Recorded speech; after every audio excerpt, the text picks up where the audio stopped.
Welcome, welcome, welcome back to another episode of my podcast, And They Lie, a daughter's truth and healing from being a biker's daughter. We're still playing with the name of all that, but it's a work in progress. And so, with that, I would like to say thank you to everybody that's been here. And we are going to go ahead and unveil who I really am. Hello. Hello, hello, hello. I wanted to go ahead and come into view today because I want to share my screen with you and some of the other things that I had found about what we're going to do for today's episode. And let me make sure my camera. Okay, there we go. All right. So today I want to talk to you a little bit about a flashback, right? Getting to know me, getting to understand who I am as a high priestess, and understanding how that worked. So, in the last episode that we talked about when it came to my upbringing, I spoke of my runaway, my first runaway. That was approximately a year, 3 months, 4 months. They finally caught up with me in a encampment clearing because I was sleeping in a tent with other homeless youth and other homeless in Santa Rosa, and they swooped us all up. And it was because literally the night before, I had stolen a car from a very well-known horse jockey at the time who was throwing a party, and it was full of scantily clad girls, a lot of drugs, a lot of alcohol. I felt uncomfortable. And so when they were partying, I grabbed dude's keys, took off in his LeBaron convertible, which was a stick shift, and I didn't know how to drive a stick shift at that time. So I ended up wrecking into one of the oldest trees in Santa Rosa. It was a historical tree. I guess I had done a lot of damage to it with the car because I didn't know how to navigate a turn at that time and being so young. Um, and so, yeah, just in the basic investigation of that event is where they found me at my encampment. And they arrested me. I gave them my fake name at the time. They instantly thought that, yeah, I was telling the truth, that I was over 18. So they took me to a women's farm to be held until like trial or court or whatever, right? I was there for like 72 hours and completely locked up away from everybody, almost like solitary, but it's a farm, so they don't really have like full on solitary. A lady that was there knew one of my cousins, and she decided to try to tell my cousin that like she did all this like crazy sexual stuff to me, and none of that ever happened. I mean, it was literally they were watching everything because they almost kind of knew that like I was way too young to be there, even though, all of this was coming back that, out of my mouth, I was an adult and yada, yada, yada. So when they did finally figure out who I was, of course, they swooped me up from there really fast and sent me to one of the first juvenile detention facilities that I had went to, and that was in Santa Rosa. Um, and there, through that, my grandmother had paid the restitution and fines from my fingerprints being all over that car, which is really an interesting story because nobody ever asked me what was the deal with all that, right? They just like instantly it was all her. Never questioned why a 12-year-old girl, minor, who was a runaway, was at a party of such a high-profile jockey. Not once. Never. Um, but I digress. Anyways, um, so after that, I spent a little time in juvie. My grandmother paid my restitution. They let me out on conditions, that I behave. So my grandmother sends me back to my dad. With him and I, things start getting really chaotic again. More abuse, more this, that, and another. At this time, because of everything I had already been through, he was opening up about the type of things he was involved in, like the selling drugs. And at that point in time, I became one of his runners.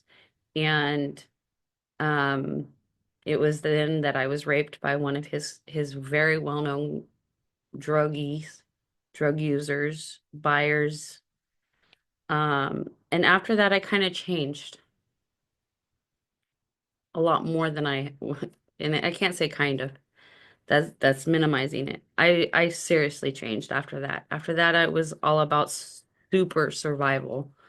And so um I started drinking. I got so belligerently wasted at times. Like one time I remember it was drinking Mad Dog, and I probably was like 13 at that time because by that time it was already like into a full year being back with my father. Um and I got so plastered that like I pissed all over the public bus. My friends were like, "Okay, you need to stay with us. Let's hide her." Um, God knows what happened to me then.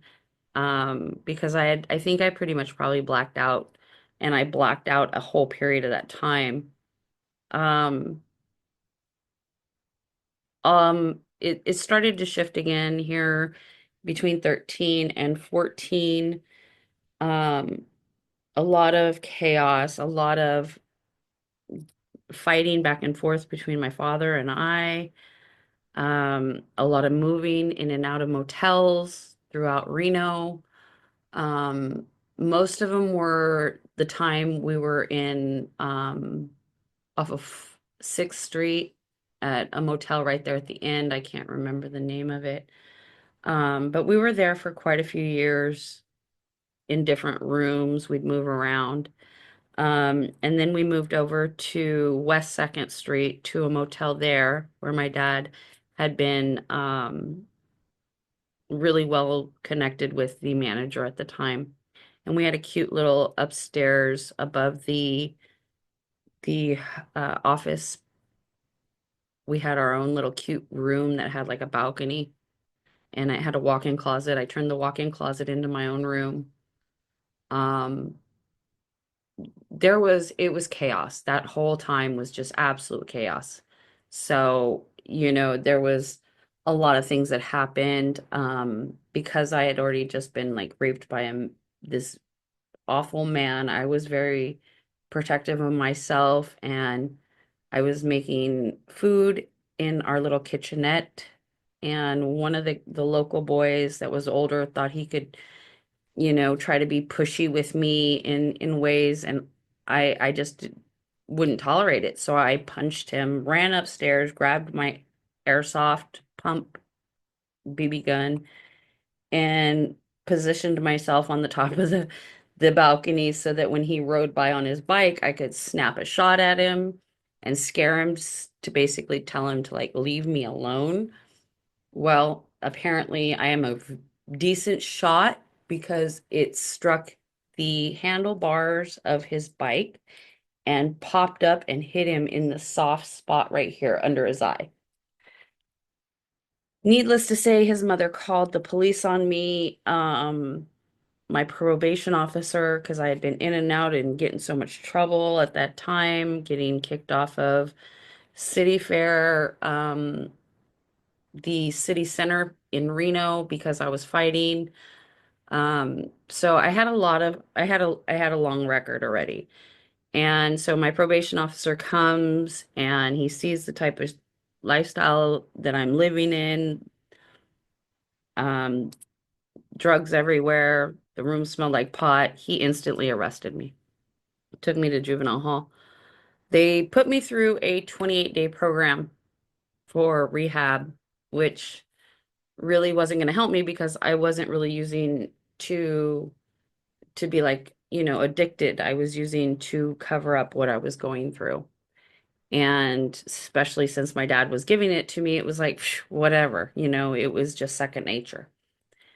So, fast forward through that, I started working for a construction company in their office, gotten into a lot of trouble again, this time with computer hacking of sorts and embezzlements. They got me really tied up. So my dad had a really good lawyer at the time.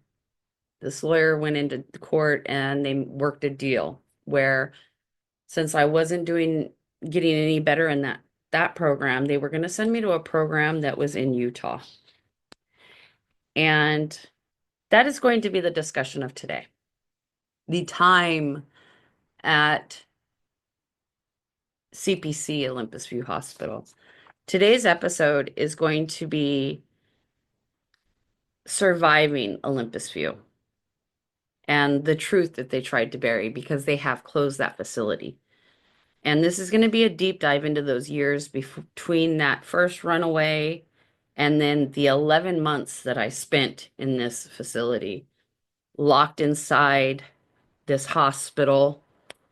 And there is truth about this is the truth that I have to give you about the so-called treatment center and the horrors behind those walls that were really there. Because today I believe it's an elderly center or something like that. So if there's any elderly that are living on that facility that used to be CPC, Olympus View Hospital, Salt Lake City, Utah, and you hear children screaming or you hear a woman screaming, we're about to dive into that so you know why. Um, and so I want to give you first a little, this right here. This is the brochure for the marketing that they gave everybody. CPC Olympus View Hospital, located in the lovely Salt Lake City, Utah, offering a youth residential program designed to provide comprehensive treatment for adolescents facing mental health and substance abuse challenges. The program integrated therapeutic interventions with educational support to facilitate holistic development and recovery. The program structure and educational component. The youth residential program at Olympus View Hospital includes a fully accredited in-house school staff by certified teachers. Students attend classes for 4 hours a day. We'll get into that. Focusing on core subjects with additional electives based on individual progress.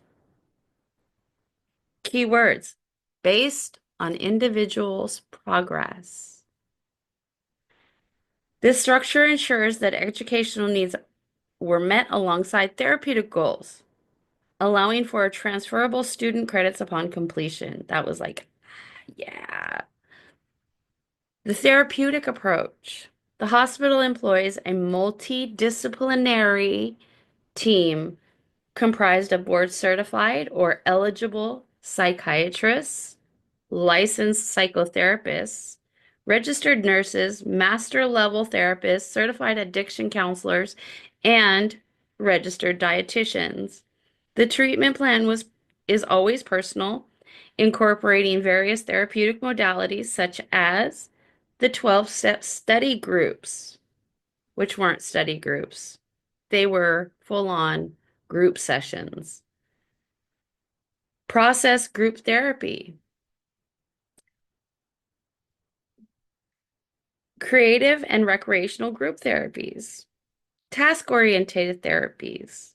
This is a comprehension approach to aimed to address both the psychological and educational aspects of each adolescent's developments.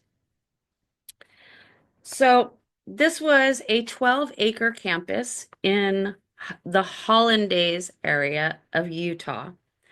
A hospital features semi-private patient rooms, which it was two per room on our wing, private consultation rooms, which were the counseling rooms, and a ropes course to enhance therapeutic experiences. And what it was in the back of our facility, there was like a football field that had different trust fall type rope exercise areas. Um, so the basics of this was CPC Olympus View Hospital is a youth residential program structured to provide balanced combination of therapeutic services and educational support, aiming to foster recovery and personal growth among adolescents dealing with mental health and substance abuse issues. Now, let us dive into this. This episode again is called Surviving Olympus View, the truth that they tried to bury. This episode is for the kids that were locked away at CPC Olympus View Hospital, and I am going to make a lot of references to that, okay? Because they are trying to bury again any information about this hospital. So if you were there, if you remember the cold, hard hallways that when you first entered in that little roundabout area and you walk through that very first set of doorways. Some of the things you might remember are the 5-point restraints, the forced medications, and then the way they treated us all like as if we were criminals at first instead of children. They tried to silence us, but we're still here and we remember what they did. If you know someone that is still, I'm so sorry.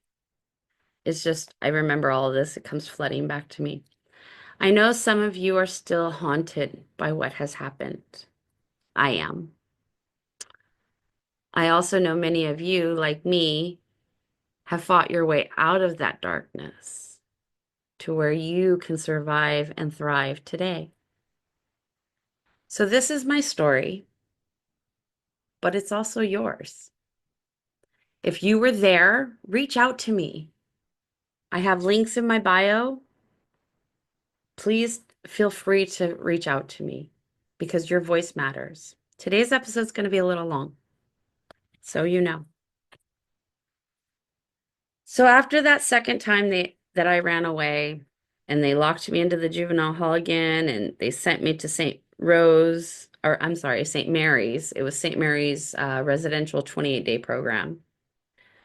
And I passed and failed, but I wasn't still able to go back because my probation officer knew at that time that it was like not good.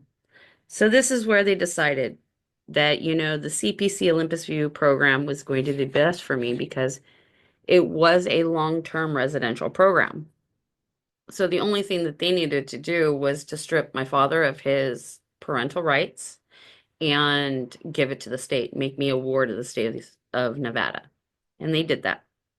And they justified it by stating that he was unable to keep control of me as a child or provide structure. And so what I was going through and what the reality was about to be were two different things. I was told this was going to be a residential program where I would learn um, skills to become a thriving adult and be able to live on my own. When I first walked in, the first thing they did was they took all my clothes. They literally took everything. Everything I came there with, They put me into a set of gowns. Um, my first impression when I walked in there is how it smelled like hospital. Um, and the locked doors. You had to have a code to get through the doors. And then at that point, I kind of realized that there was really no way out of this. This was going to be it for me. I kind of had a bit of hope in me. And so when I walked in, I was happy. I was willing to go through their structured program. Soon I really realized that staff really didn't see us as kids. They were seeing us as problems that needed to be controlled. Every day, every moment, every minute of your life inside there was controlled. First thing, wake up. You wake up by a staff member opening your door, turning the light on with the good morning. It is time to wake up.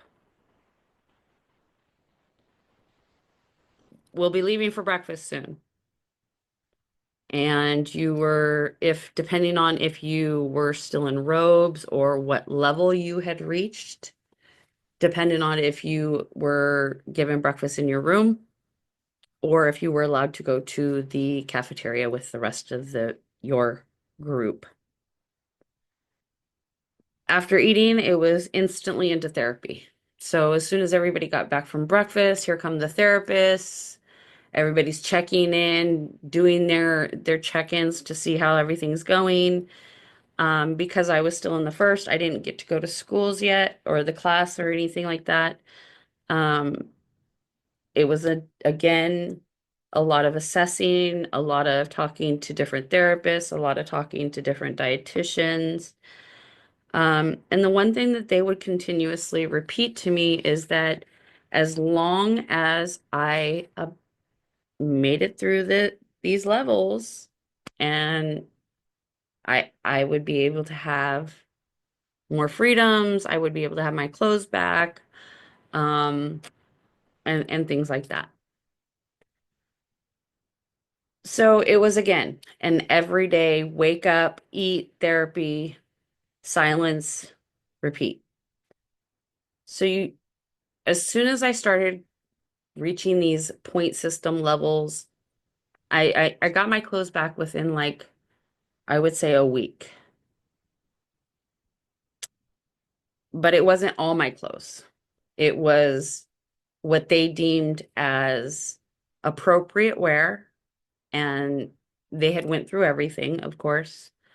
Um, some things that like little trinkets and stuff they would not give us because they were too afraid we would hurt ourselves with them.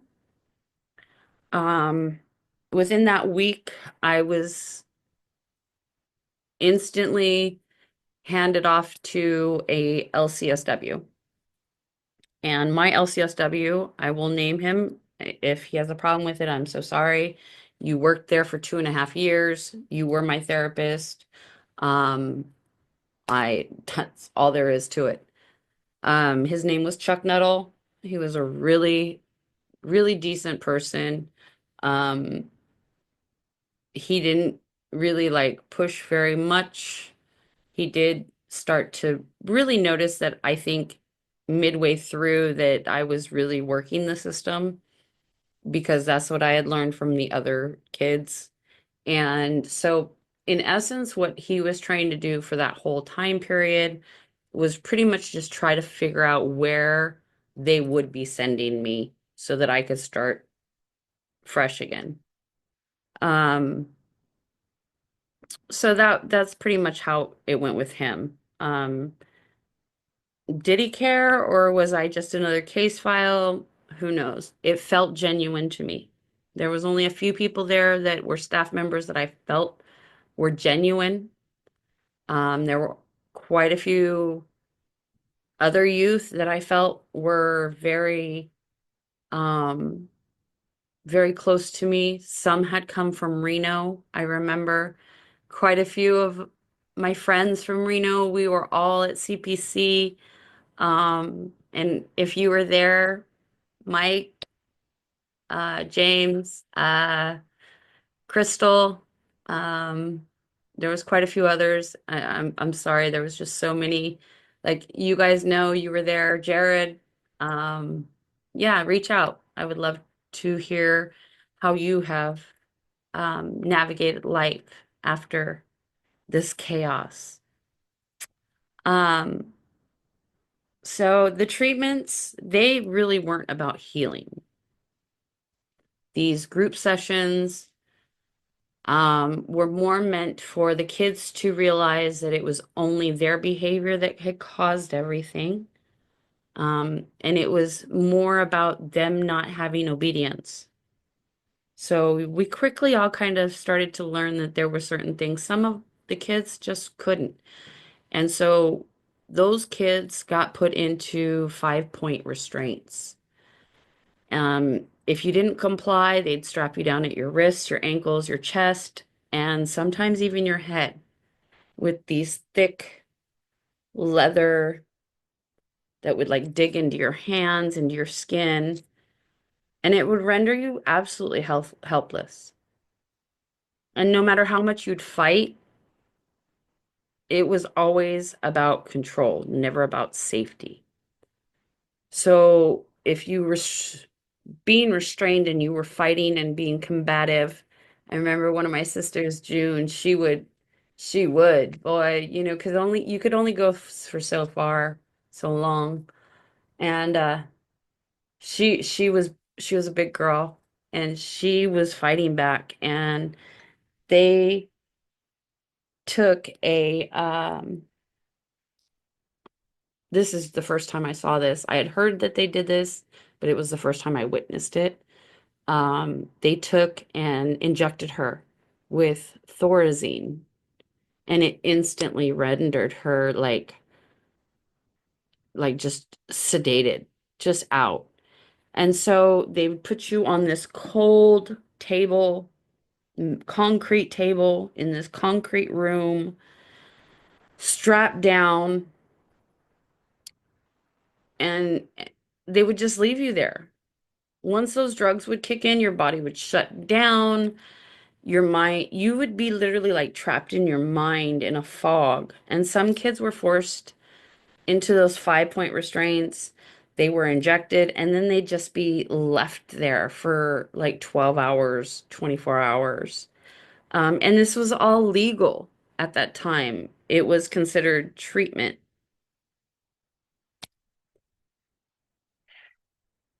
What it was like being locked up in a place like that is horrific as an adult. But as a child, it really fucks up your mind. Those moments changed me forever. I learned how to play the game really well. I learned how not to trust a damn person because even your roommate would rat you out in order to get a few more points, a few more favoritisms, a few more freedoms. So you can actually start to see how this wasn't about healing. It was completely about breaking that child's spirit. And the way the system justified what they did was is if you fought back, you were unstable. If you cried, oh, you're just being manipulative. If you were silent, oh, they're non-compliant. And the reality of the forced medications from the lithium to the Zoloft to the Prozac to the Thorazine, like it was rampant. Everybody was on something. All these kids had to be on something. And then the way that those drugs would like mess with your mind, your chemicals that you're producing as a young child, it was really messing everything up. And so I know that there is a lot of lasting effects on people's memories, emotions, the abilities to trust because of that forced medication. And it was a horrible period. The day I walked out, I was lucky. But the question in my mind is, do you ever truly leave someplace like that? Because the way you learn to play the game, right? You keep everything locked up inside of you to the point where you you don't share it. And so before we go any further, I want to share my screen with you. And we're going to go right here. So I would like for you to see this. Pop down, pop down. There we go. So this right here is the first lawsuit. This happened before I was there. I was there in 96. Hospital suit settled. A family of a woman who died after she was found hanging in her room at Olympus View Hospital in 1993 has an unspecific out-of-court settlement in their suit against the hospital. And it was because she had attempted suicide. She hung herself in one of the on the adult wing in by using one of the closets. Now this right here is another one. Let me see if I can, and there we go. A crisis hit Salt Lake recently when Olympus View Hospital closed its doors, 10 years after the psychiatric beds in 6 medical hospitals plus 4 freestanding facilities. Today, the county, there are a few beds at the LDS and the University of Utah Medical Center Hospital and the Psychiatric Ward Institute, which all are routinely full. So this is the only mention of them closing the hospital because of everything they went through. This is right here, the mental health social worker, Chuck Nuttall, because we're all about receipts here. And if you see right here, he was the program director from 1994 to 1996 at CPC Olympus View Hospital.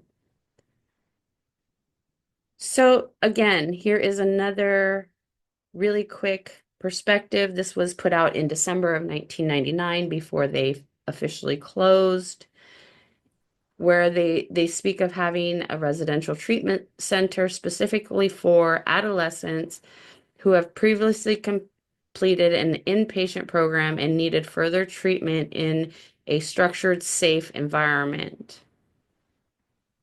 So I will leave those for you guys to see why I continue speaking. One of the things about this place that really, really stuck with me is the way that everything was the child's fault. All of it. They would always ask, well, do you see how you could have avoided that? And that always stuck out to me really, really hard. So we're going to go ahead and stop the share. All right. Welcome back. There is a huge psychological and emotional toll that is taken on somebody when you go through something like this, especially being locked up in a place like that, as you see, structured and safe. Like it wasn't rubber rooms. The safety was the 5-point restraints that they would use, the Thorazine. And it was moments like that that changed me. The loss of trust in people, the loss of control over my own body and mind, which created who I am today. And none of it was about healing. None of it at all. It took me 11 months to learn that system, and to get to a place where I could be able to make phone calls and have visits, because up until that you're not even allowed to have visits from family. You're not allowed to have phone calls from family. um like they keep you away. um and I didn't get out because I was better. I got out because I learned how to play their game. So how did I pretend to be healed in a place like that? You say what they want to hear. You comply, even if it felt like you were losing yourself. You stopped fighting. You just let it be. And it's not because you were okay, but it was because you knew that that was the only way out. We had other elder youth that were literally on their way to what they'd call graduation and being able to go out and live on their own. And these people had a key to get in and out of the facility to be able to go out on their own during a specific set time period between like 8 a.m. and 5 p.m. or 6 p.m. And they were able to go out and be in public by themselves, to start putting in applications for jobs and things like that. So you learned really fast how to gain these point systems so that you could leave and actually have real freedom instead of what they would call structured freedom. And when you would go outside, like the world did not feel normal to you because you you had to navigate within this structured, this is how they say society is supposed to work flow. And so I literally would learn how to do all that. And when it came to my real life, when I was finally free of all that, it just really solidified my whole thought pattern all the way through, all the way up to that point of the only person that could take care of me properly was going to be me. The only person that could protect me properly was going to be me. Self-reliance became very big for me. Um, so the next thing that would start happening is that because I was working through this program and I was starting to get so much more levels and points and all that, finally starting to get phone calls with family.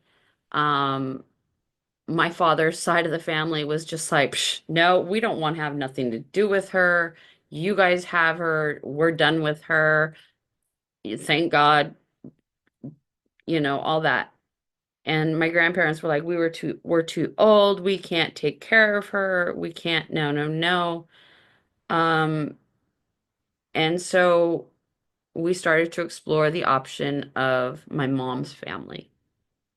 Now, my mom was not allowed to have any custody or visitations of me per my father and his divorce and um, sole custody issues.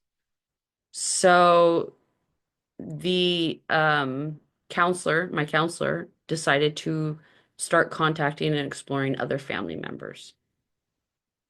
Somehow, lo and behold, he was able to find my mom's sister, Susie, who was the co-pastor at her church with her husband, Ray. And at that point, I was like, yes, yes, anything, yes, yes, I'll take it. And so I started pretending that, yes, I love Jesus. Thank the Lord. Hallelujah. Let me pray with you. Please pray for me. And so her and my uncle came out. They visited me. I got to go um, for a weekend with them. And we did a lot of talking and a lot of praying. And my aunt was like, no, I'm going to go ahead and take you. So, like a month later, I was out of that. I was gone. I was finally free of all of that. Um, and I started the process of emancipation and becoming a legal adult to get away from all that. And thank God for all of that because that is where I met my beautiful husband and we started our chapter together. So it really did kind of, shows that we're meant to be where we need to be in the timelines for us to move through and navigate those periods of our lives and to actually be able to look back and go, oh, it's because of my strength. It's because I had this deity walking with me. It's because I was able to have, yeah, I had to take that path, but I learned to be able to be more self-reliant, or I learned how to survive and keep myself safe. Um, and so in in the end, I ultimately ended up gaining my own freedom from all of this. And so, like in my next chapters or episodes, um, we'll talk a little bit more about other things that have happened throughout my growing up, raising children, my near-death experience where I crossed the veil and became the high priestess I am today. Um, and there's a lot of other little things that have happened. Like I had gotten locked up in upper state New York and was sent to a juvenile detention facility there because I was a runaway and got to meet some amazing people in New York City in not New York City, my bad.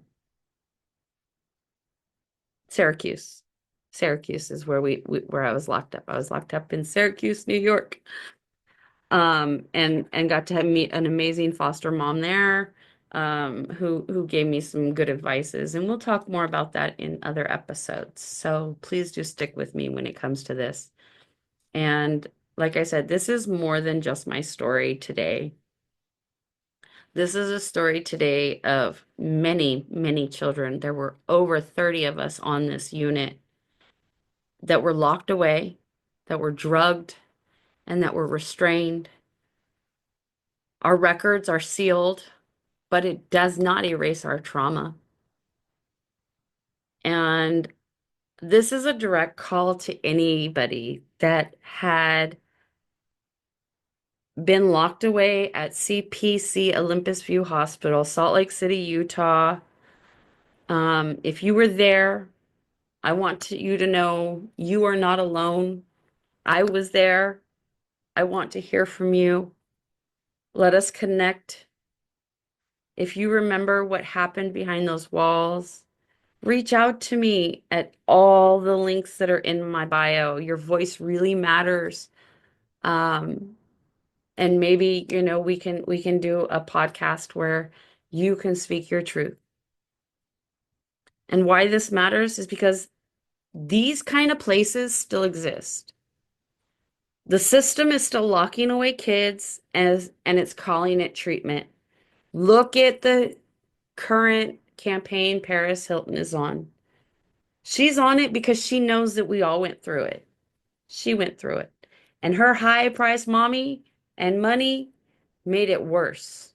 The more money you had, the worse your treatment was. The truth needs to be heard. So, again, some teasers for my next episodes. Um, we're going to talk more about like what happens when a system like this that's designed to protect you actually fails you again and again and again. And then like I said, we're gonna talk more about the years that followed that, how I fought back to take my power back to be here today for you. Um, the moments that I decide that like I would never let anybody silence me again. And that is truly what this last year has been for me is reclaiming my voice. And so let me leave you with this. My final thoughts today.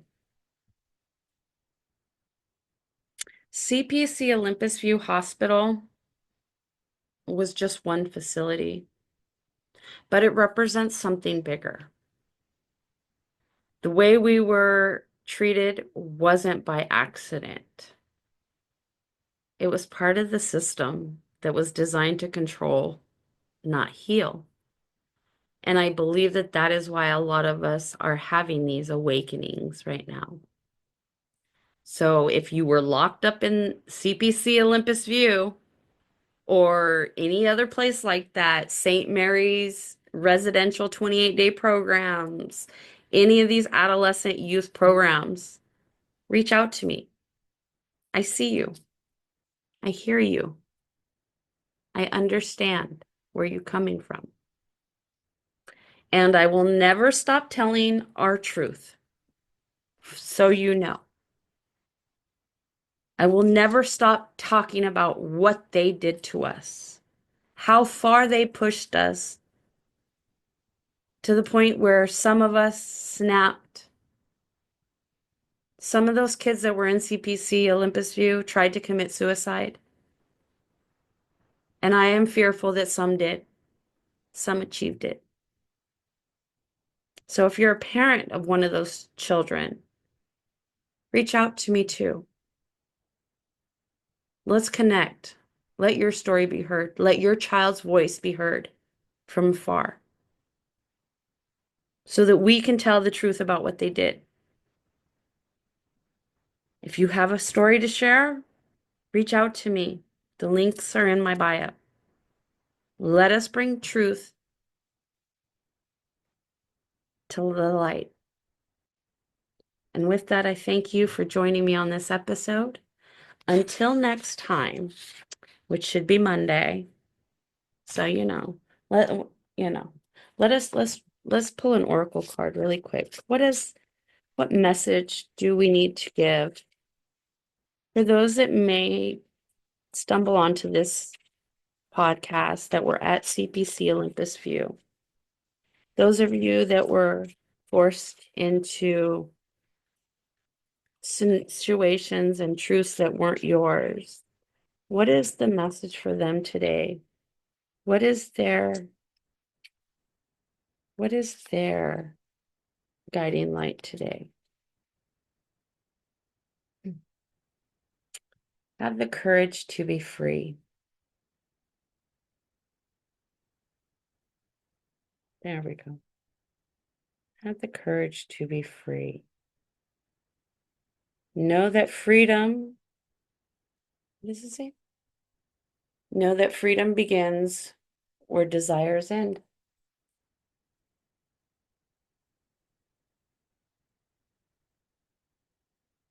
There's beautiful. So let's see what the book has to say.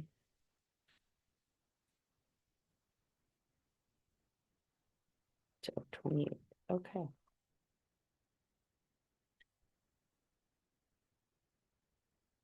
Have the courage to be free. What does freedom mean to you? Where do you think it lies?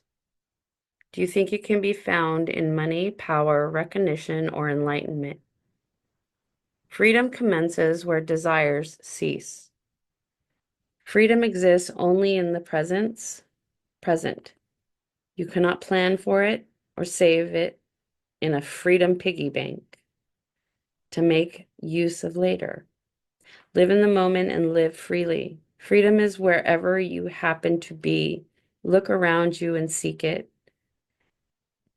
Invite it in right now into this moment that is full of potential, including the chance for freedom. This is an amazing card for today's podcast. Be open to it and use that freedom sometimes to behave a little irrationally or rush, or perhaps increasingly often. Every now and then, it will give you the courage to pick yourself up and smile to yourself at the idea of acting responsibly. And that is what this podcast was for me. without wishing in any way to denigrate or disregard common sense, since freedom is magnanimous, I can't, blah, blah, blah, and can therefore accept everything with ease. When you are free in your own self, like I am today, to speak my truth, you are at one with your life's purpose. You feel bound to nothing and to no one. It is only then that everything will flow through you freely, and that perfect light of great potential will find its way to you unchallenged. To be free means to love everything without wishing to understand, without asking for meaning or reward. So, what will you do now? Hear your soul ask softly, what do you desire? And then, when you have found the answer, be sure to act upon it and learn that freedom can only be found on that path of free truth. So, if you're using the powers of this oracle card today, a power animal you can call in would be a link. You can use silver fir essential oil or Apache tears, the crystal, or solely working with the number 1 in numerology.